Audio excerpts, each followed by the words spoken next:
I don't want to take up much time. I haven't been given much time here.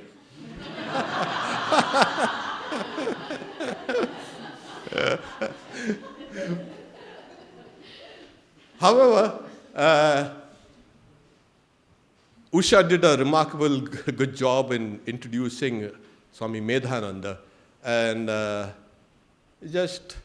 don't want to put anything more, but you could read some of his books.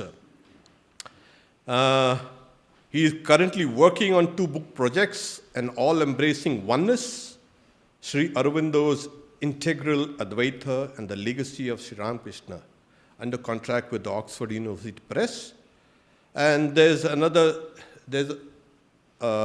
trilogy, Integral Advaita, Karma, Rebirth, etc. in Hinduism. He has written books, Infinite Paths to Infinite Reality, Sri Ramakrishna and Cross-Cultural Philosophy of Religion from Oxford, The Dialectics of Aesthetic Agency, Reevaluating German Aesthetics from Kant to Adorno. And he's written many articles. So we are very happy to have Maharaj here. And when he first came, in a way he replaced me in Hollywood. The General Secretary sent both of us an email posting me to Seattle and him to Hollywood. So, and that's not the only connection. We knew each other in India, and I remember an old Swami telling me, you know that brahmachari pacing up and down? And I said, yeah, I can see him. And here's the big, great Swami saying he's recently joined the university. I said, oh, okay. You should go talk to him. He's a well-read Swami. Then I said, oh my God, not me. And of course, I met him in Mayavati and all. So over the years, we've been kind of in touch and not in touch, acquainted generally. So this time I said that this is the opportunity to bring the Swami here for Mother's Luncheon. And as Usha said, the luncheon is a kind of an avatar of Mother's banquet. And we hope to, in the future, to have it extended for a couple of days. We had some wonderful singing, and we have some more singing also towards the end. Without much ado, I invite Swami Medhananda to speak on making the whole world one's own. Om Jananim Saradam Devim Ramakrishnam Jagadgurum Padapadme Tayoh Shritva Pranamami Muhurmuhu. Good morning, everyone. Good morning. It's wonderful to be here. My humble pranams to revered Swami Bhaskaranandaji Maharaj in absentia, and to revered Swami Satyamanandaji Maharaj for kindly inviting me here today. It's a great honor and a pleasure. Last time I was in Seattle was 2017. I was a brahmachari visiting from India. I was attending a philosophy conference. I was staying in the center. And I drove over to this retreat center with Ben Maharaj driving, and with the professor named Arindam Chakravarti. So it was a lot of fun. This time it's a great honor that Satyamanji has invited me formally to be here. And I wanted to thank, first of all, the incredible singers, Shudipta Bal and Archana Kulkarni. 2 days ago, right after I gave a little brief impromptu kind of talk on Kalipada Ghosh, Maharaj asked me to. And then afterward, I met Shudipta. And he told me he was a singer and that he would be singing before my talk. And I said, oh, can you sing Bhavani Dayani? And he said, yes, I'll try my best. And he did such an amazing job in 2 days, so such short notice. That's how talented he is. It reminds me of a story Sri Ramakrishna went to see Chaitanya Leela, the great play by Girish Chandra Ghosh, in Girish's Star Theatre. And of course, Sri Ramakrishna was profoundly moved. He was frequently in states of samadhi. And then the play ended. And then Girish said, Thakur, the next play is coming up. It's also a nice play, The Confusion of Marriages. That's the name of it's like some kind of silly comedy, kind of worldly comedy. So then Sri Ramakrishna says, after having payesh, which is a very tasty rice pudding, a sweet, why would I have something, sour to the taste, something savory, shukto in Bangla. Payeshe pora shukto. So I sort of feel that way. After this music, this rice pudding music, all I have to offer is shukto, unfortunately. So please indulge me, I'm sorry. And I also wanted to thank Dr. Sankirti for the very generous introduction. We had a nice conversation beforehand, and she mentioned something very interesting. She said, Holy Mother, of course she's Jagat Janani, she's the mother of the entire universe. She's also mother of DEI, diversity, equity, inclusion. And it's a perfect segue to my own talk, because the whole theme of today's talk will be Holy Mother as perfect inclusiveness. She included everybody. Not just everybody, everything.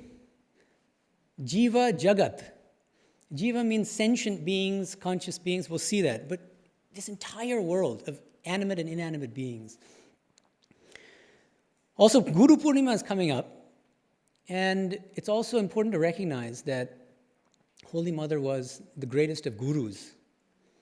After Sri Ramakrishna left his body in 1886, he handed over this great responsibility of spiritual ministry to Mother Sarada Devi.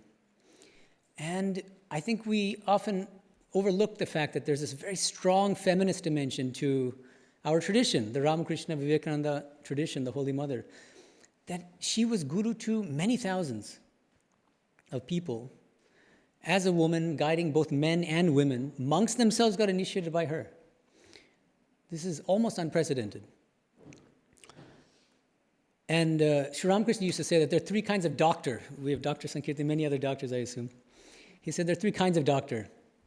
He says there's Odham Boiddo, the worst kind of doctor, is somebody who says, take this medicine, no follow-up, doesn't really ask whether the medicine is working or not, doesn't care. Moddam Boiddo, the middling doctor, is the one who he'll give you the medicine, he'll follow up once in a while, but not show too much interest. Uttam Boiddo, the best kind of doctor, is the one, if you're reluctant to take the medicine, that doctor will force the medicine down your throat. So Holy Mother is a good case of this Uttam Boiddo, the best kind of doctor. She had so many disciples. In fact, Brahmanandaji was obviously, the spiritual son of Sri Ramakrishna. He was a guru, the first president of the Ramakrishna mission. And many people came to him for initiation. And he could immediately tell that these people have such negative samskaras that I can't initiate them. He would always send them to Holy Mother. And Premananda says, if we initiated these people, if we had to deal with these people, we would be burned to ashes. Only Holy Mother had that spiritual power and strength to initiate everybody, to love everybody equally. She would often, in the middle of the night, she would be doing japa. And a devotee noticed that and asked, why is it that you're doing japa? You've already realized, God, you're the wife, you're Jagat Janani, wife of Sri Ramakrishna. She said, I'm not doing it for myself. I'm doing it for all my disciples. It's amazing. 5 days before she left her body in 1920, she made a very profound statement. I'll first read it in Bangla, and then I'll translate. She said, Jodi shanti chao ma, karo dosh dekho na. Dosh dekhbe nijer. Jogotke apnar kore nite shekho. Keo por noy ma, jogot tomar. I'll tell you one thing, my child. If you want peace, do not find fault with others. Rather, see your own faults. Learn to make the whole world your own. No one is a stranger, my child. The whole world is your own. So, for the remainder of the talk, I just want to reflect on this one teaching. It's a it seems very simple. It is simple in a way, but there's infinite depth behind it as well. And there's a lot of unpacking that's required. What does it mean to make the whole world your own? The other thing is, it's not just a teaching. She exemplified it in her life. Maharaj mentioned that earlier. And I can fully sympathize with his feeling that when you speak about Holy Mother, you always speak with trepidation. There was a certain anxiety. Whatever you say will fall short. So it's the same thing, the same disclaimer for my talk. So, Holy Mother as the mother of DEI, of inclusiveness, her love was so boundless that she didn't see differences in people. She was mother of all. And I just wanted to mention a few examples of this. There are many, and that itself would be multiple lectures, but I'll just mention a few. Amjad, the Muslim thief.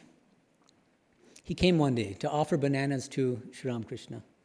And one of her attendants said, he's a thief. He's doing illegal, criminal, evil things. We cannot offer such things to Ramakrishna. He would never have accepted those kinds of things. What did she say? She scolded this lady. I know who's good and who's bad. And she says, everyone has some faults, but who tries to help them and make them better? Maharaj mentioned on Friday, actually, this is in the Kalipada, he says, it's easy to make a good person better, but it takes an avatara, God himself or herself, to make a sinner into a saint. And that's what she did. She transformed lives with a touch, with a word, with a gesture, with a look. Another incident involving the same Amjad, the same Muslim robber. She invites him for a meal. And I think it was a different female attendant. They eat on the floor. We still eat on the floor in Bilimut, for instance. But he's eating on the floor. And the lady who's supposed to serve him, she's serving, almost chucking the food at him from a distance because she considered him to be so impure. And Holy Mother was disgusted with this. She said, what kind of service is this? She served him with her own hands. After he's finished, she picked up the remains, which is considered to be extremely impure. It's called uchishta. And she's an Orthodox Brahmin and this and that. And so the attendant is completely stunned. Says, Mother, you've lost your caste. And Holy Mother says, just as Sharot is my son, so is Amjad. Sharot, her beloved Swami Sharanandaji, one of the greatest disciples of Sri Ramakrishna, who was so dear to her, Amjad exactly is a son in the same way. Such a remarkable statement. Sri Ramakrishna used to distinguish Maya from Daya. He would say Maya is selfish attachment for those who belong to you. I own so-and-so car, therefore I love my car. This is my wife, this is my husband, so I love my husband. These are my kids, so I love. Do you love other people's kids as much as you love your kids? No, that's because it's Maya. Love of me and mine. Daya, Sri Ramakrishna would say, compassion, is equal love for everyone, seeing the same God in everyone. This was Holy Mother. Boundless, infinite compassion, seeing no differences, seeing no faults in anyone, seeing the same God in everyone. When 3 Western devotees came to visit Holy Mother, Swami Vivekananda was nervous, knowing that she's Brahmin and she had never really met foreigners before, really. Mrs. Bull, Josephine MacLeod, and Sister Nivedita, they came to visit. And she was so loving and so welcoming. She called them her daughters. And there was absolutely no tension, no sense of difference or any kind of gap. She ate with all of them, which is, again, these are things which to us it seems like it's nothing, but at that time, in that context, these are extraordinary things that she was doing. So far I've been talking about human beings, her love for human beings, but her love extended far beyond human beings, and I want to give you some examples. One involves a feline, a cat. There was a cat who used to steal food from the ashrama. And there's a monk who didn't appreciate the fact that this cat was coming and stealing food. So this monk would beat the cat once in a while.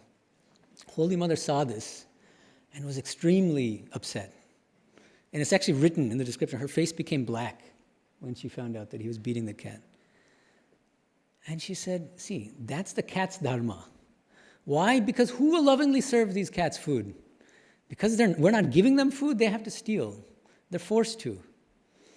Then, this monk's name is Gyan Maharaj, a disciple of Vivekananda, Swamiji. And so Holy Mother protected the cat. The cat was fine, had a family, in fact.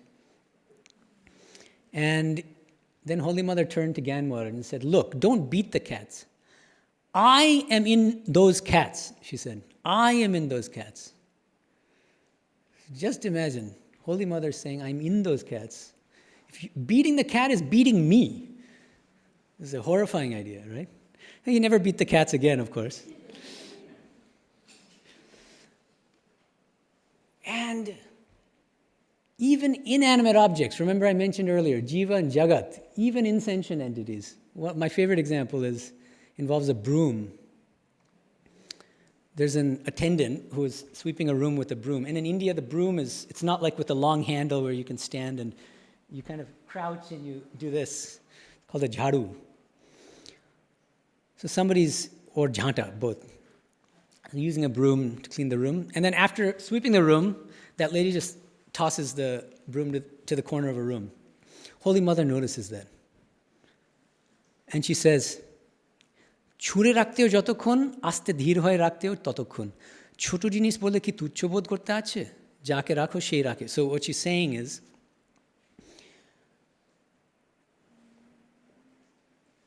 you could put it there gently and respectfully. You might be thinking, well, it's just an inanimate object. What does it mean to be respectful toward a broom? She has a very profound answer. She says, আবার তো ওটি দরকার হবে, তাছাড়া এই সংসারে OTO তো একটি অঙ্গ, সেদিক দিয়েও তো ওর একটা সম্মান আছে, যার যা সম্মান তাকে সেটুকু দিতে হয়, ঝাঁটাটিকেও মান্য করে রাখতে হয়, সামান্য কাজটিও শ্রদ্ধার সঙ্গে করতে হয়. She says, even that broom serves a useful purpose in this world. Aren't you using it? Shouldn't you show respect to it? Everything you use, everybody that you engage with, you should engage with respectfully and show them the respect that they deserve, even inanimate objects. Reminds me of something Swami Tapasanandaji said, speaking of brooms. When he became guru, he was a very famously humble and austere sadhu. And when people asked him about being guru, he became fearful and he said, see, I'm nobody, you see. Who am I? The guru is Sri Ramakrishna. We're just transmitting Sri Ramakrishna's, the name of Sri Ramakrishna to others. And then he said, I'm like a broom, see? A broom itself is dirty, it's unclean, but it can be used to clean a room. So we should also show brooms respect. This is something we can learn from Holy Mother. Coming back to this teaching of hers, that 5 days before she left her body, she said, don't look at the faults of others, look at your own faults. This is something that Jesus also said. Jesus said, why look at the splinter in another person's eye? Look at the giant wooden beam in your own eye. So it's a very similar teaching, actually. But one thing that's strikingly different about Holy Mother's teaching is that she gives a very deep philosophical, spiritual justification for not finding fault in others. The reason why we should not find fault in others is because there's no other. Keo pod noy, she says. There is no other.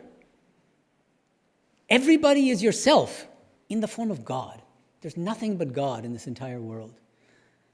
See, it's a very profound teaching. She's teaching basically Advaita Vedanta, non-dual philosophy. There's nothing but the divine. One thing that many people don't know is that in an Indian spiritual context, there are multiple traditions of Advaita philosophy. Shankara's Advaita Vedanta is one of them. It's the most well-known. But there are others. Kashmiri Shaivism is an example of a tantric non-dual tradition. And in my own academic work and in some of my talks, I talk about Sri Ramakrishna's philosophy as what I call Vijnana Vedanta, which I also see as a non-dual philosophy. You can also call it, Maharaj mentioned it, integral Advaita. It's a fully non-dual philosophy. There's only one reality. That reality is God. But according to Shankara's Advaita Vedanta, the main formula is Brahma Satyam Jagat Mithya. The one sole reality is non-dual, impersonal, attributeless, pure consciousness. And Jagat Mithya, this entire world of names and forms, is an illusory appearance. Like when I see a snake, but in fact I come closer and I realize, oh, it was a rope all along. There was never a snake there. There never was this snake. I'm not actually talking to you. This is the idea. There's only Brahman. This whole thing is a delusion. Whose delusion? Nobody's. Vijnana Vedanta is also non-dual, but in a different way. And if we were to put it in a very succinct Sanskrit formula, we can say, Brahma Shakti Satyam, Jagat Satyam. Brahma Shakti Satyam, Jagat Satyam. M. Mahanad Gupta, the author of the Kathamrita, the Gospel of Sri Ramakrishna. There's also a multi-volume diary kept by a monk who would visit him regularly. It's a recording of dialogues with M. And in a number of places in that diary, Sri Ma Darshan, that's the original Bangla. It's been translated, I believe. When he referred to Sri Ramakrishna's teachings on God, he would refer to Brahma Shakti in Bangla. Brahma-Shakti. I really like that formulation. It's a very succinct way of capturing this very expansive, inclusive way of thinking about the divine. As Maharaj mentioned, Holy Mother was not just personal, she was impersonal. Sri Ramakrishna would say, that divine is infinite. Bhagavana kono iti nahi. You can never put a limit to God. You can never say that God is only Krishna or only Allah or only Christ. God is all of those things. And is non-dual pure consciousness. And beyond both. Abar kotoki. You can never put a limit to the divine. So that's Brahma Shakti Satyam. Jagat Satyam. And therefore this world, why should it be an illusion? It's a real manifestation of the divine. Everything, every name and form. Sri Ramakrishna, once he was doing puja in Dakshineshwar, in the Kali temple, and he suddenly saw that the puja vessels he was using were Divine Mother, Divine Consciousness. A cat walked in the room, so another cat. He sees that cat as Divine Mother. The door sill, this door sill, Divine Mother. So everything as Divine Mother. This is a good example of this Vijnana kind of realization. So Sri Ramakrishna would distinguish between two spiritual states, which he called Jnana and Vijnana. He said, it's like this. You want to get to the roof of a house. How do you get there? By climbing the steps one by one. Neti, neti. He likens climbing the steps to this Jnana Yoga process of not this, not this. Brahman is not this world. Brahman is not my body. Brahman is not my mind. Until you reach the roof. What does the roof signify? Knowledge of non-dual Brahman in the state of Nirvikalpa Samadhi.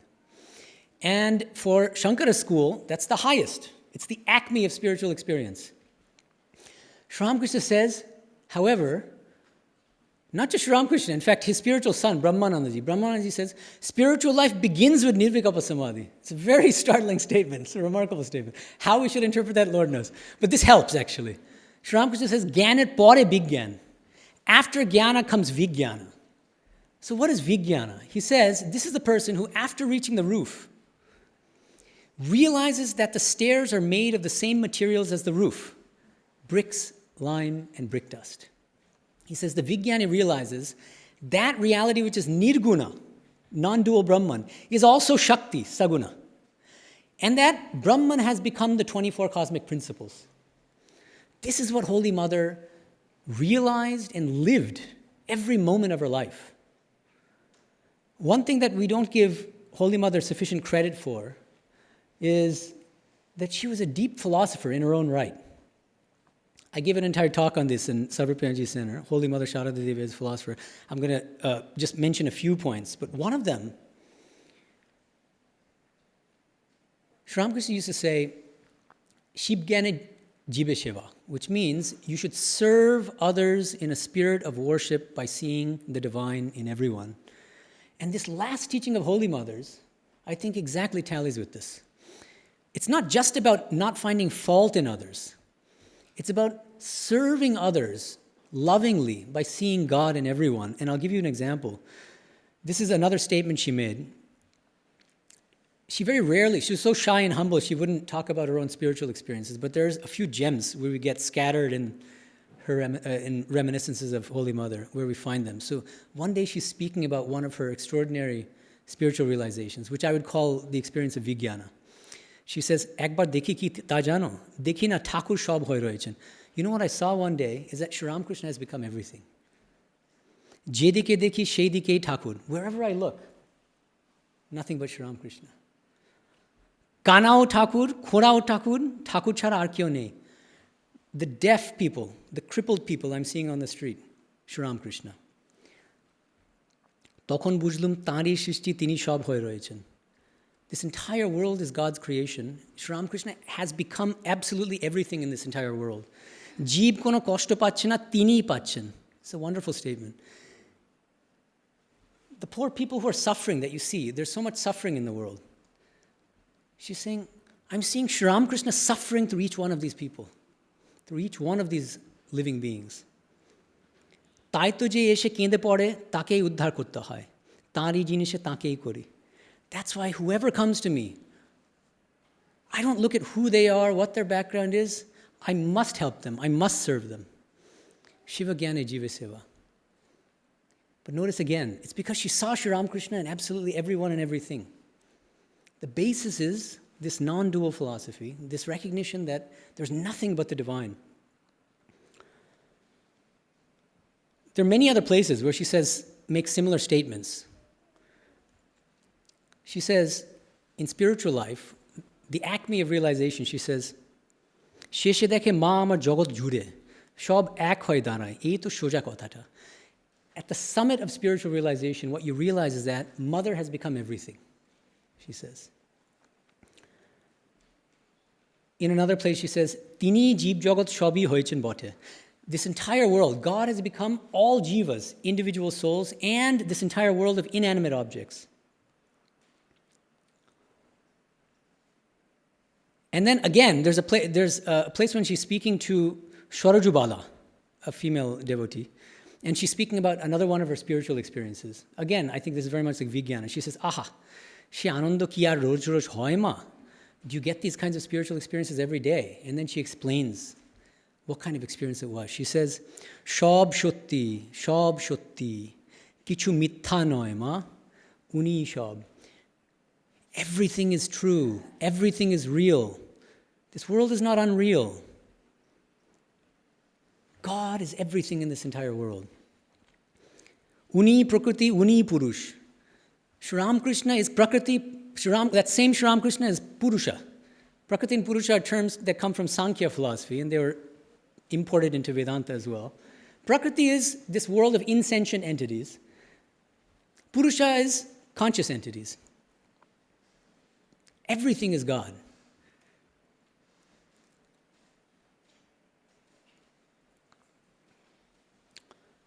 Holy Mother, the mother of inclusiveness. So on the basis of this very, very expansive, non-dual spiritual philosophy, she was able to harmonize bhakti, jnana, the four yogas, all the world religions. And so for the brief time that I have remaining, I just wanted to kind of give some hints as to how she did some of this amazing harmonizing work. First of all, there are huge philosophical controversies about what exactly is liberation. We all talk about, all Hindus believe that the goal is mukti. What is mukti? Liberation.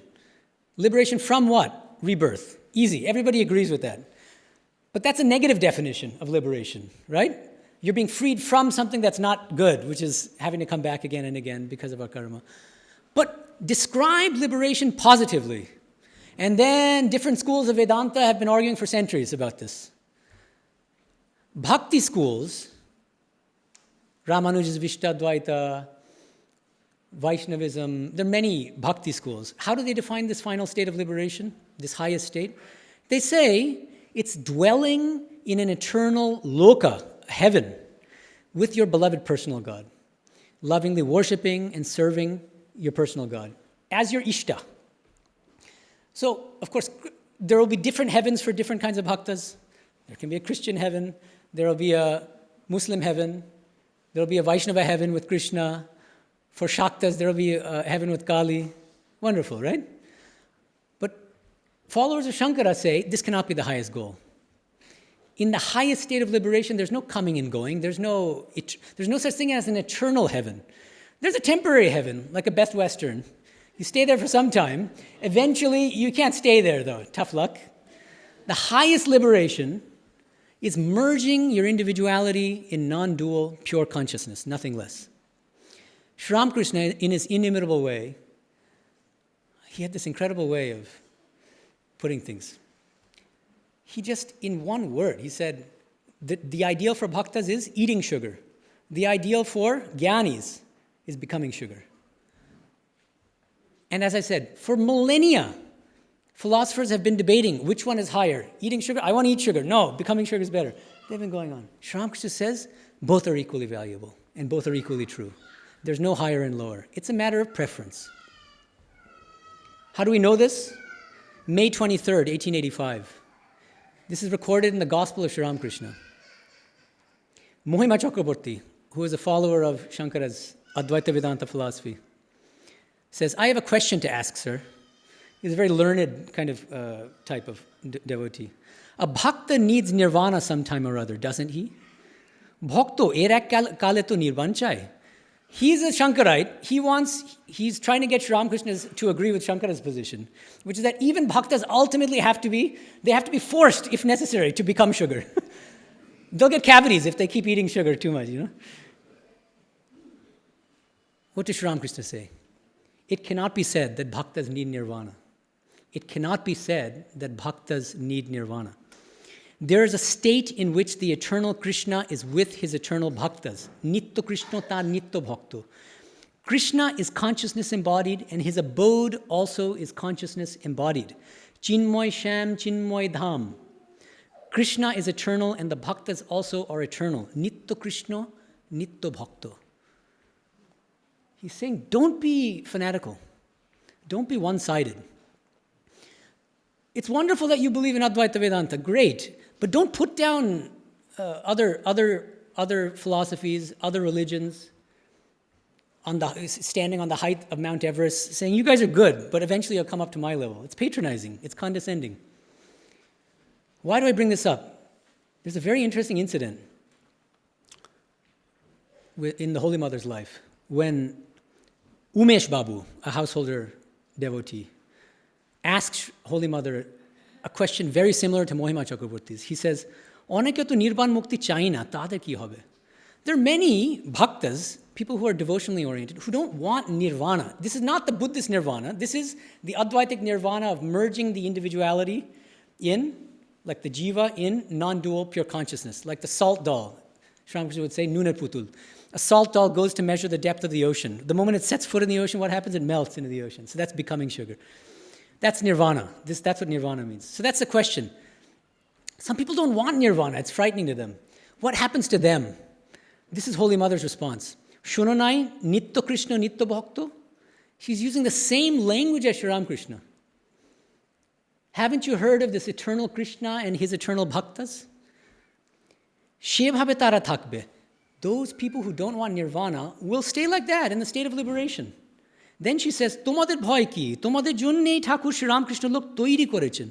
This is an extraordinary statement. She says, why are you afraid? Shri Ramakrishna has created Ramakrishna Loka for you. Ramakrishna Loka means this eternal heaven for followers of Shri Ramakrishna. Probably many in this room will be delighted to hear this. Shri Ramakrishna has created this heaven just for us. Just imagine the grace and compassion flowing from Holy Mother, Shri Ramakrishna. Another thing that's very important about our tradition, and it's signified by our emblem. Do we have, there it is. There's at least part of the emblem. There's no cobra, but It's a partial. Swamiji made an emblem for the order, right? Oh, I see. They're going to show it, huh? Okay, good. So you'll see it. Stay tuned. But the idea is that it illustrates the harmony of the four yogas. Wavy waters, karma yoga, lotus, bhakti yoga. Oh, where is it? Here. Oh, I see. Wow, it's very beautiful. Thank you. Lotus is bhakti yoga. The sun is the sun of knowledge, jnana yoga. The encircling serpent, raja yoga. And again, because we're in this tradition, we don't realize how radical these teachings are. But in the context of traditional Vedanta, this was extremely radical. Why? Because the traditional schools always put one yoga above the others. Shankara school puts Jnana Yoga above Bhakti Yoga and Karma Yoga. They say Karma Yoga and Bhakti Yoga are good, but they're preparatory disciplines. Ramanuja is happy to turn the tables on Shankara and say, you got it exactly the wrong way around. Jnana Yoga is a preparatory discipline for Bhakti Yoga. Always these games of higher and lower. And Sri Ramakrishna comes along, Holy Mother comes along, Swami Vivekananda comes along, and they say, no, all of these yogas are equally capable of taking us to the highest goal of liberation, and it's a matter of temperament. But ideally, as spiritual aspirants, we should try to harmonize all four of these yogas in our day-to-day life. And Holy Mother didn't just teach this. More than that, she lived it.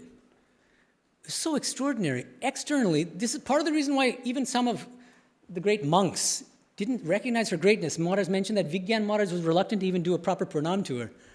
She's an ordinary housewife. Sri Ramakrishna is great. She is a housewife. Because she was so unassuming, because she'd be cutting vegetables, cleaning people's remains of the food. Karma yoga. But at the same time, fully endowed with the highest knowledge. She would say she would do 100,000 repetitions of the Lord's name, of the mantra, the Ishta mantra, every single day. Ek lokho jop. It's almost unbelievable. Almost unbelievable, because we know that what happens when you do japa for a long time is it becomes ajapa japa eventually, which means that you don't have to consciously repeat the mantra. It automatically repeats. It wells up from within. So even in sleep, the mantra will be coming up. So we know that in her case, that was what was happening. So she was a great bhakta, a great jnani, a great Raja Yogi. For a few moments, even for a few moments, when she had a few spare moments when she would sit for meditation, she would go into deep meditation. One time Yoganandaji was a little bit suspicious about what Sri Ramakrishna is doing in the middle of the night. So he kind of was spying on his guru and seeing where he's going. He's thinking maybe he's going to the Holy Mother's place. And Sri Ramakrishna notices. And he says, it's good, you should watch your guru by day and by night. But Holy Mother, she's in a different realm altogether. Deeply immersed in meditation. Says she has no external consciousness, she wouldn't be interested. And finally, I wanted to mention briefly, we know that Sri Ramakrishna was the great harmonizer of the world religions. He's famous. If you go to Kolkata and you mention Sri Ramakrishna, they'll say, jata matta tapat. It's one of his most famous teachings. As many fades, so many paths. I personally like another one of his teachings even more. Tini ananto patho ananto. The divine is infinite, and therefore the paths to the divine are also infinite. Because there's a missing element from jata matta tapat. The missing element is, why are there so many paths to God? The reason is because God is infinite.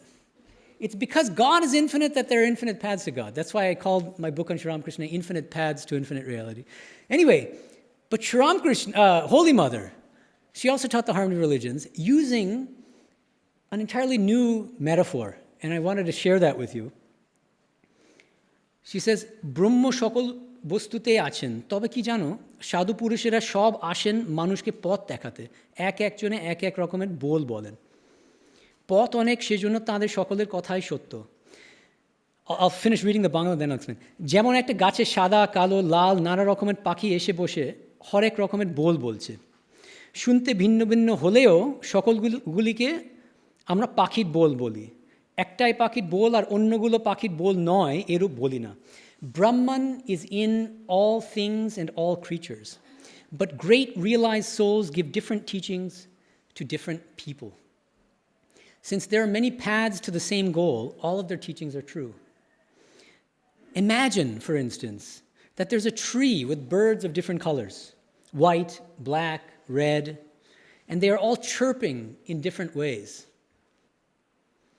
Even though each of these birds' chirps is different, we still say that all of these are birds' chirps. We don't say that only one of these birds' chirps is really a bird's chirp, and the sounds made by other birds are not birds' chirps at all. It's a very subtle metaphor because there's differences at multiple levels. Number one is these birds are of different colors. Some are white, red, black. These are people of different countries, different temperaments, right? One mistake that some people make when they characterize our tradition is they say that we mistakenly claim that all religions are the same. We never claimed that. Sri Ramakrishna never said all religions are the same. He said all religions are different paths to the same goal. The goal is the same, but the religions are different, you see. And Holy Mother similarly says that these different paths are genuinely different. They're differently colored birds. The chirps are also different sounds, meaning different teachings. Christianity and Islam, and Brahma Samaj, and the different traditions within Hinduism, and this and that. Buddhism, they don't teach the same thing. Nobody who has any sense will say that. But the goal is the same. How can the goal be the same? Then it gets a little bit complicated. But Sri Ramakrishna will say the goal is realization of the divine. But everything depends on how you define the divine. If you define it in a narrow way, then it becomes a narrow sectarian goal. He defines the divine in a very, very expansive, inclusive way. He says that limitless, infinite divine reality, which is both impersonal and personal, both with form, without form. So that can include the goal of Buddhist nirvana. It can include the goal of the Advaitic realization of Nirguna Brahman in Nirvikalpa Samadhi. It can include the whole range of devotional states of liberation, realization of Krishna, Kali, Allah, and so on and so forth. So there's a lot more I can say, but my time is up. So I just wanted to end on this note. Let's all pray to Holy Mother to help us to see this whole world as our own.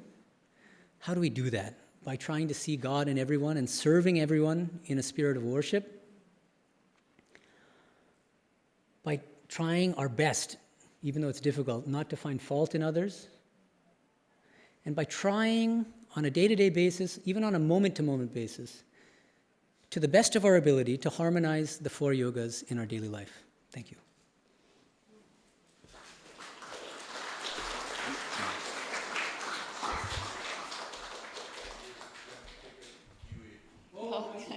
Thank you. Okay.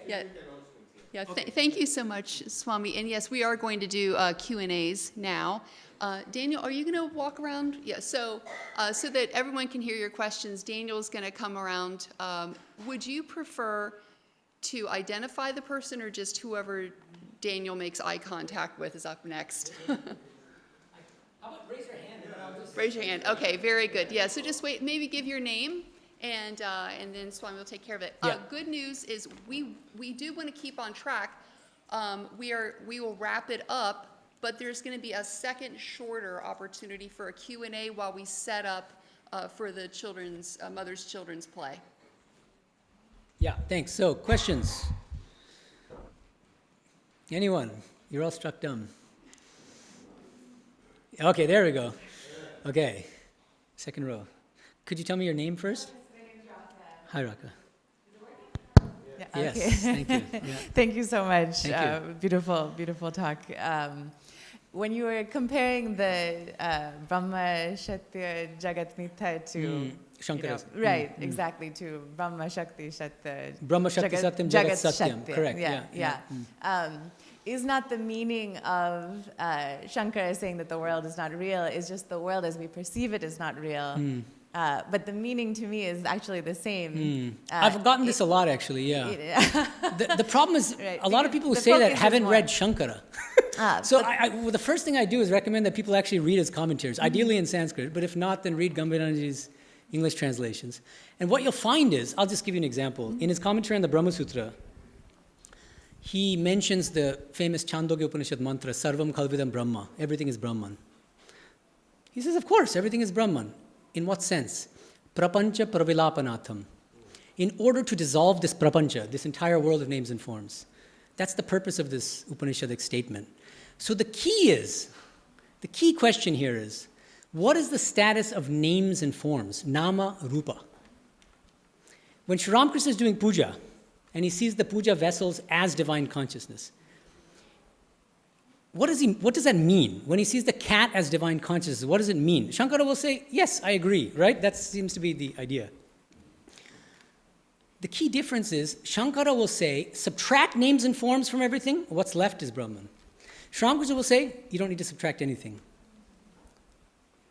Are you following the difference here? Yeah, I'm So following. now, that's why in the entire 1,200 or 300 page Gospel of Sri Ramakrishna, there's not a single reference to the rope snake analogy by Sri Ramakrishna. He never uses it. He never says the world is an illusory appearance. But he uses a ton of other analogies and metaphors. Like what? Water which is still, motionless, and the same water in waves. Why didn't Shankara use that analogy? Because it suggests that the names and forms themselves are real manifestations of that same ocean. That goes against Shankara's philosophy. Names and forms cannot be real, according to Shankara, but names and forms themselves are real manifestations of Shakti, according to the Vijnana Vedanta of Sri Ramakrishna and Holy Mother. So, Does that make sense? Yeah. So like the example that's also given often of like gold in the form of different ornaments. Oh, thank you. Very good. You're a Right. learned scholar of the Upanishad. So, yeah, in Chandogya Upanishad, the question is raised, how exactly does Brahman relate to this jagat, this world, of names and forms? And a number of analogies are used. Two of the most famous are, you have formless, shapeless clay, and a potter will shape it into differently sized pots. Another famous example, there's molten gold. And a goldsmith will do what? Will create earrings out of it, bracelets out of the same gold, and so on and so forth. Those analogies, I think, pretty strongly lend themselves more to a Vijnana Vedanta interpretation than to Shankarite interpretation. Shankara is forced to bring in ropes and snakes again.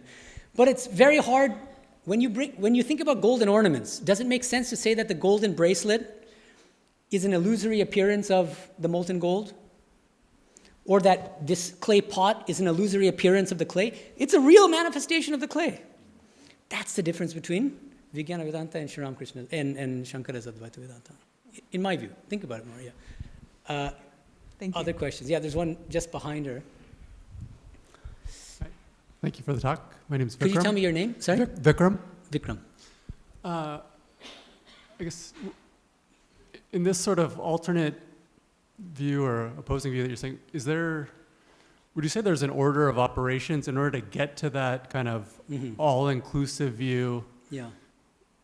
Do you have to first experience the alternate view in order to really do you still have to have a distinction before you have that sort of melting where everything is one, or can you go straight to that view, in your opinion? That's a nice question. Yeah, I mean, okay, there are a few things here. First of all, I think you use the language of it's an alternate view or something. I don't want to say that exactly. It's a broader view. It's a broader, more expansive non-dual philosophy. Sri Ramakrishna's Vijnana Vedanta accepts fully Shankara's philosophy, but also accepts fully the Bhakti schools. And the only way to do that is to have a much broader conception of the divine as impersonal, personal. And then, in regard to your question, Sri Ramakrishna would often say, as I mentioned in the talk actually, is that there are these two stages in spiritual experience, which he calls jnana and vijnana. And jnana pore vijnana, he would say, which means you first have to go through jnana to attain the state of vijnana. And not everybody can attain the state of vijnana, actually. But I wanted to mention in this regard, it's quite interesting. One day, Swamiji, Sri Ramakrishna blesses him, and he has this extraordinary non-dual experience, Brahman and everywhere. And he himself, this is recorded in the Lila Prasanga, he himself describes his state of mind at the time. He says, I'm walking on the street, and there's a carriage coming, but I see the carriage is Brahman, and I don't move out of the way. I'm sitting at the table, my mother's serving me food, and I see the food is Brahman, I can't eat. He's saying everything is Brahman. Then he says, when the intensity of that experience lessened a little, then I started seeing the world as a dream. You look it up in Lila Prasanga, it's very interesting. I talk about it in chapter 2 of Swami Vivekananda's Vedanta Cosmopolitanism. So now, I see him as, in this one extraordinary Advaitic experience, experiencing both first Vijnana and then Jnana. See, with people like Ishvara Kotis, there aren't these set rules, first Jnana and then Vijnana. So for him, it might have been first Vijnana and then Jnana. But in any case, so there's no hard and fast rules about it. In general, Sri Ramakrishna would say that first you have to realize non-dual, impersonal Brahman. Then you can see that that Brahman is also Shakti, and that Shakti has become the 24 cosmic principles. Thank you. Yeah, other questions? Good. So we got lots of questions. Can we... Okay, yes, please. So, the overall theme of seeing the world as God, seeing Godhead in everything. This is a practical question for people who are involved with their likes and their dislikes, with our little self, our little ego. No realizing Brahman first, none of that. What are the practical steps to move closer to being more inclusive? We have people we like, we have people we don't like. We have taste in things we like, we have things we don't like, and we make most of our judgments and keep the people around us we like, and keep away from the people we don't like. Yeah. How can we see God in the people we tend to shy away from? The same way that we feel we see God in the people we love, but we're making that judgment from our likes and our dislikes. Yeah, that's a great question. It's a very practical question. Another way of putting it, using Sri Ramakrishna's language, is how do we move from Maya to Daya, right? I talked about these two terms. Selfish love, how do we move from selfish love as an attachment to unselfish, equal love for everyone? I think one of the most underrated spiritual practices, there are two. One of them is prayer. It's kind of quaint these days to talk about what's glamorous is meditation and mindfulness and these retreats and blah, blah, blah. Prayer. In the privacy of your own room, when there's nobody else in the room, calling on God, praying to God. Holy Mother herself was the best example. She visited Vrindavan and she went to the Banki Bihari temple, who's famously, because Krishna is Tribhanga. It's like a crooked, a bent figure. So she says, your figure is bent, but your mind is straight. My mind is bent. Because there was a time when she would find fault in others. She admitted that. And she said it was after intense prayer to Sri Ramakrishna and to Banki Bihari that tendency to find fault in others went away. So I think that's the best thing we can do. Many people, they're like, well, how do you pray to someone that you don't know, that you haven't seen? How do we even know that God exists and all these things? That's fine. But Sri Ramakrishna would say, there's a place where somebody is skeptical even of God's existence. And they ask him, what should we do? He says, pray to God to reveal himself to you. So when in doubt, pray. Sincerely, not in front of others. Otherwise you become one of those Rajasic bhaktas that Sri Ramakrishna talks about. People who are doing spiritual practice in public to attract the attention of others. Do it in the privacy of your room, like Jesus said. Go to your room, shut the door behind you, and call to God who is in secret. And he will reward you openly. Okay. Yeah, go ahead. Why don't you pick? Yeah. Thank you. Maharaj, my name is Andy. Andy. Andy. My question is actually for Shankaracharya, but he's not here, so I'm hoping you can maybe make tell me what you think he would say. If Shankaracharya heard Sri Ramakrishna's philosophy, Vijnana, would Shankaracharya probably say, sorry, that's wrong, that is irreconcilable with my view, or would he say, oh yeah, that's just another way of saying the same thing? I think the former. But the reason is because I've read his commentaries. They're always debating with each other. He made fun of Buddha, and he said that, see, what happened with, he said, this is in the Brahma Sutra, his commentary on the Brahma Sutra, he said, Buddha was either crazy or malicious. Why? Because within centuries of Buddha's death, multiple conflicting schools emerged. Yogacara, Theravada, Mahayana, it's a big mess.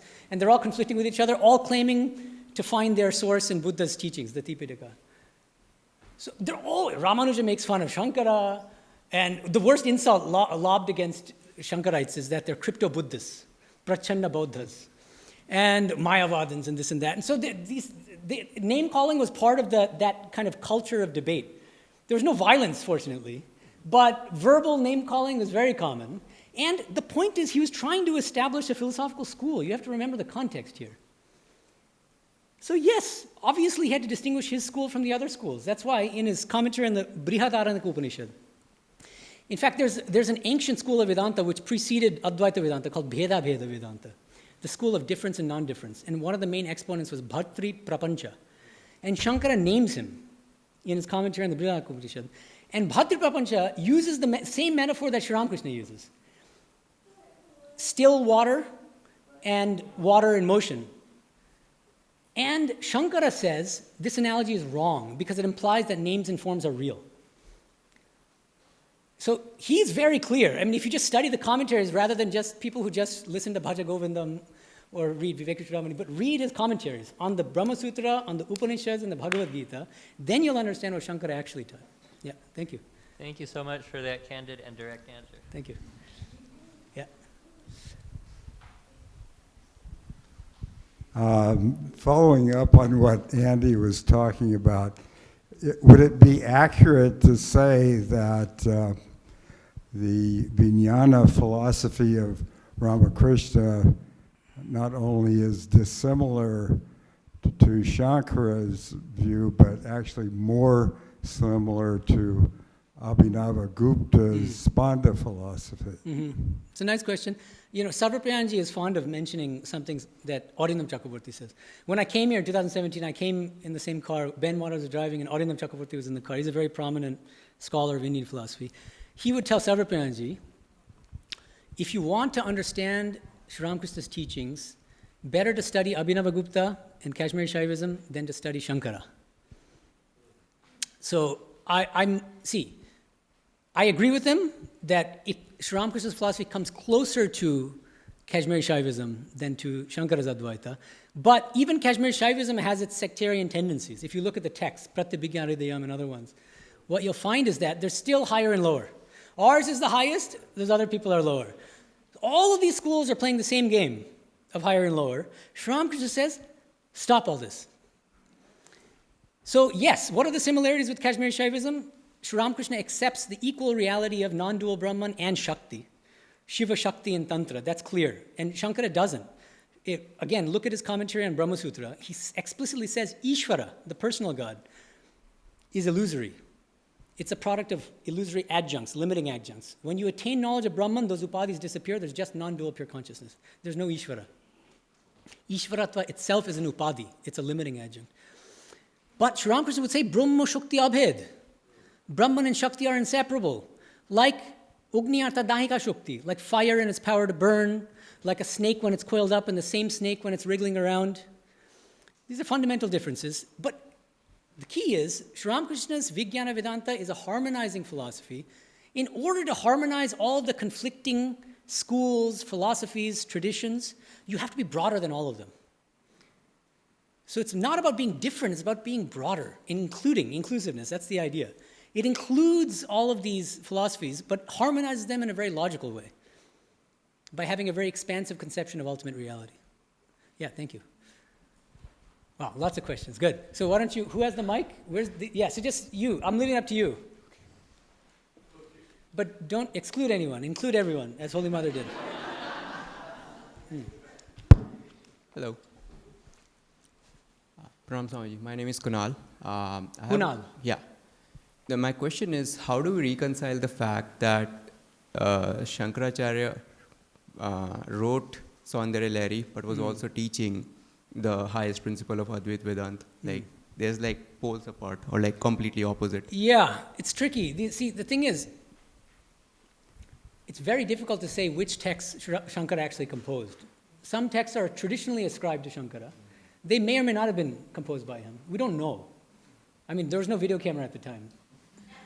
So we like to believe that. We say that he wrote Vivekachudamani, but many scholars think that he didn't. And there are reasons for it. There are good reasons. Like, for instance, some of the philosophical teachings in Vivekachudamani don't match Shankara's teachings in the commentaries. For instance, in Vivekachudamani, there are verses saying that this world is like a dream. It has no more reality than the dream state. That's more similar to Gaudapada's Mandukya Karika than to Shankara's philosophy, because Gaudapada will say that, Yathaswapne dvayabhasam spandate mayamanaha, tatha jagrat dvayabhasam spandate mayamanaha. Just as the mind spins out a world in the dream state, just so the mind spins out a dream world in the waking state. But Shankara, by contrast, if you study his Brahma Sutra Bhashya, his commentary on the Brahma Sutra, he criticizes that view from the standpoint of Advaita Vedanta, but in the form of Yogacara Buddhism, because Yogacara Buddhists held the same view, that the waking and dream states have the same level of reality. And he gives some 6-7 reasons why that's wrong. So anyway, that's one example, but so I think the best, this is something that in training center, one of our acharyas, he said, and he was a scholar of Shankara. He said, if you want to know what Shankara taught, rely on his commentaries on the Prasthanatraya, Upanishads, Bhagavad Gita, Brahma Sutra. Then you're on safe ground.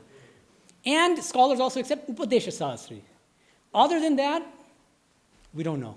All bets are off. Better to focus on the commentaries. Thank you. Okay, lots of questions. Dinesh, come to this side of the room. Yeah. Or Dinanath. Sorry, I keep calling you Dinesh. We have a brahmachari named Dinesh, and so I get confused in Hollywood.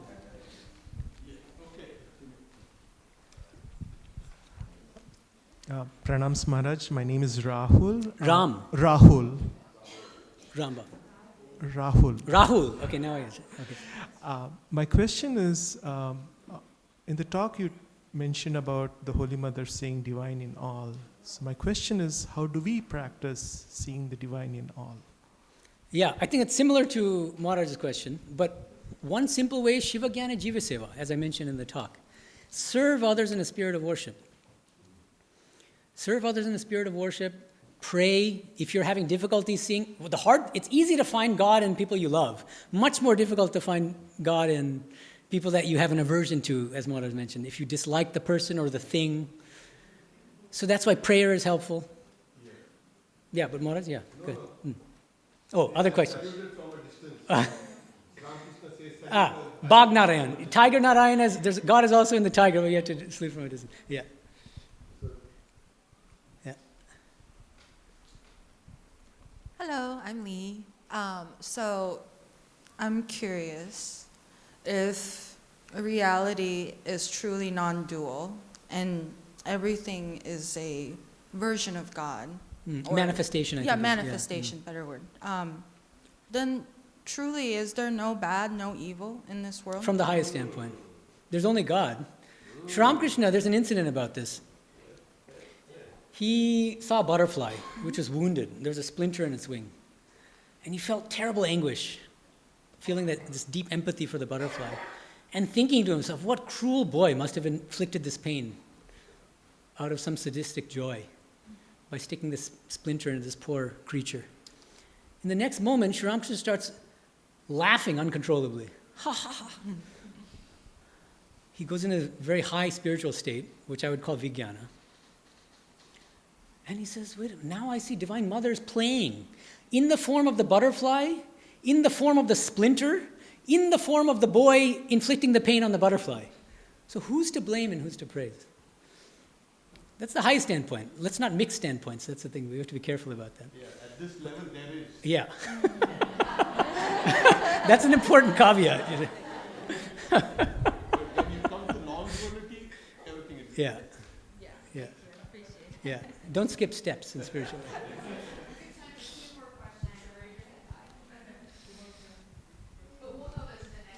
Yeah, we have a next round. So think about it now for the next one. Yeah. My wife calls me Santosh. Santosh. So it's very comforting to grow in a company who doesn't find any fault in me. That's one side of the story. The other side is that I've been in company with my great professor and also my near and dear ones. They're constantly reminding me that I'm full of faults. Full of faults. Oh, I see. So I believe that I had to reconcile by accepting that fact that somebody reminds me I have faults and faults and faults. That if I don't get reminded, then my growth will be stunted. So that's one approach. Yeah. And if I'm fault-free, if I'm growing in the context that I have no faults, then there's a risk of going arrogant and ignorant. Yeah, no, I think you're making a nice practical point, which is that it's often helpful to get feedback, even if it's critical feedback from other people. And I think the best way to handle criticism, there's two things. Let's say I'm criticized about something. You should calmly reflect on the criticism. Ask yourself, is there any basis? Is there any substance behind this criticism? Is there truth to it? If there is, calmly accept it and then try to be better, right? And if it's baseless, ignore it. Tulya ninda stutir mauni santushto yena kinishit, as Gita says. Be equal to praise and blame. Being equal to praise doesn't mean you should ignore all criticism. That can't be right. Because we can learn from other people's criticism, as long as it's constructive. Now, the question is, see, there are already plenty of people in your life, starting with your wife probably, who will criticize you and point out your faults. You see, we need to think about in spiritual life as spiritual aspirants. We don't need to be the people to point out your faults to you. Your wife can do that. Your boss can do that. You have enough people. So as spiritual aspirants, our aim should be not to find fault in others. Even though we can benefit ourselves from getting helpful feedback, even when it's critical or negative, from certain people that we trust. Yeah.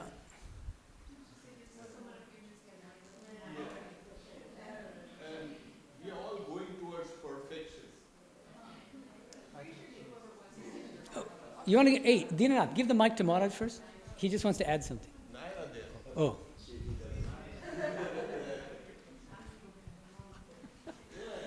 Thank you for your wonderful talk. My name is Naira. And I don't even know if it's a legitimate question. It's a damper of a question. A damper? Yes. Okay, a downer? Okay, anyway, go ahead. A downer. Go for it. The ultimate one. Okay, oh. Why lila? Uh-huh. Why perfection would create this illusion of imperfection? Mm-hmm.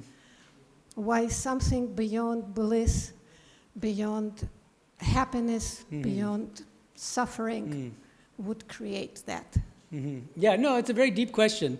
The problem is it's almost like the answer is in the question, because according to Vedanta, lila itself means there can be no why and wherefore. God creates this entire world in a spirit of sportive play, just because. And I know, your question is why. Yes. It's like, why do we, so you know the example used by, I think it's Shankara, in his Brahma Sutra Pasha, when he's explaining this sutra in Brahma Sutra, he says it's like a king playing balls. The king doesn't need anything. He has no desires, but he feels like, it's just like that. Swamiji in one place, he's talking to a devotee, and that devotee says, yes, this world is a place where it's something like she's read a lot of or she's heard a lot of Swamiji's talks, and Swamiji sometimes is fond of saying, this world is a moral gymnasium in which we have come to grow strong, this and that. So she's kind of repeating his words back to him. He says, no, not that. We are like clowns tumbling. And then she asks the same question you asked, but why do we tumble? And he says, because we like to play, we like to tumble. That's the only answer you can give. God likes to sportively manifest in this world, therefore he does so. There's no why and wherefore. It's not a satisfying answer, but I don't think that it's possible to give a fully satisfying answer. It's a nature. Yeah. But, yeah, one thing I'll mention is that if you want to go deep, like I gave a superficial answer, anytime I want to go more deeply, I point people to my work. So you can read chapters 7 and 8 of my book, Infinite Paths to Infinite Reality, which is on the problem of evil, and it answers the question in about 80 pages. And it'll take a long time to explain the different parts of it. But, so if you're serious, read those chapters, 7 and 8, Infinite Paths to Infinite Reality. Thank you.